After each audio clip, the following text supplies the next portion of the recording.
All right, we want to welcome everybody to our first official, kind of like more of an informal Zoom call. My name is DeWaveland Rose, and I'm with the Media Literacy for Youth. And we're just going to have more of an informational session today. So, probably going to give you a couple of facts about the new nonprofit that we're starting, just to kind of let you know where we're going. So, just get ready and feel free. You can turn your cameras off, sorry about my lighting. My media person is out, so I'm just working with what I have. So we'll get better the next time we go around. But thank y'all so much for attending tonight. So, growing up today is very different from any generation before it. Children and teenagers now, they just spend so much time online than they do interacting in a face-to-face. Technology influences nearly every part of their lives. Just so you know, according to Pew Research, about 95% of the teens have access to smartphones, and many spend 4 or more hours a day on social media.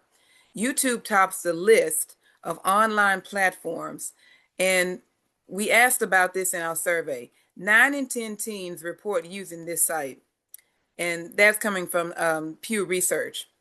When digital tools can support creativity, education, and connection, they also bring major challenges such as misinformation, mental health risks, and constant comparison.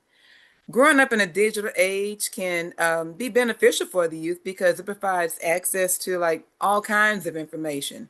It has creative opportunities and it has a global connection. However, it also introduces a risk of mental health, misinformation, and some social development skills.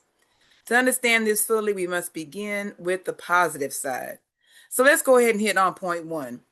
Digital access empowers youth with information and learning opportunities. Digital platforms provide people with quick access to tutorials, academic help, and global information. Many young people use technology for schoolwork, skill building, creative projects like editing videos or even coding. Those tools do help students develop digital literacy and prepare them for their future careers. However, the accessibility of information highlights the need for guidance in evaluating the accuracy of the online sources. Another statistic for you. So, according to the American Psychological Association, the mental health impacts of social media and the need for more research in this and other areas are impacting our children and the topics where policymakers, regulators, parents, and even APA have recently highlighted a need for change. Even with these benefits, we must acknowledge the challenges. Let's go on to point two. Growing up in digital age also offers youth mental health and emotional well-being. It offers the challenges with that. Researchers from the National Institute of Mental Health report youth have increasing access to social media and spend an increasing amount of time engaging online in social interactions and consuming content on all social media platforms. But there's a correlation between heavy social media use and increased symptoms of anxiety and depression among our adolescents. Part of these issues, in comparison, is the culture of the teens that compare them to filtered images and unrealistic lifestyles. Additionally, cyberbullying in the increase is on the rise, and that produces emotional stress. While some scholars argue that social media can provide support networks and positive communities, the mental health risk remains significant without proper boundaries. So, beyond mental health, digital life also shapes how our young people understand truth and communication. Youth today are facing increasing exposure to misinformation and distorted social interaction.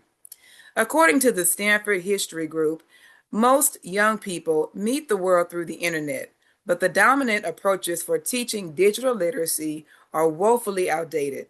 Teens struggle to diminish factual news from manipulated content online.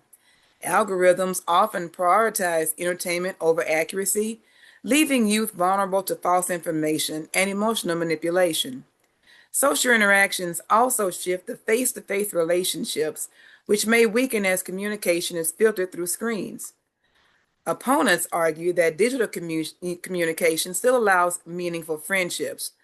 But without a media literacy education, students really remain unprepared for the digital world. So let's bring that together.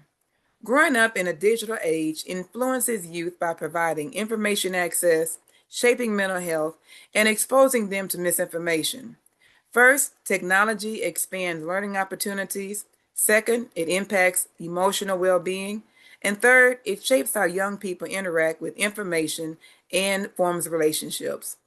Ultimately, the digital age is neither entirely good nor is it entirely bad. It's just powerful. In an article by Ivana, media literacy requires systematic education. It should not remain a superficial concept, but include continuous teaching and learning. In schools, this means not only using technology in class, but also teaching about media and critical questions about how media represents the world and shapes the meaning. Youth need guidance, education, and media literacy skills to navigate it well. As we empower the next generation, we must help them use the technology rather than letting the technology use them. I want to thank you guys for coming out today. Thank you for logging into the Zoom. This was one of our first informational sessions from Media Literacy for Youth. We hope that you'll connect with us on a deeper level. We will be having some in-person workshops coming up.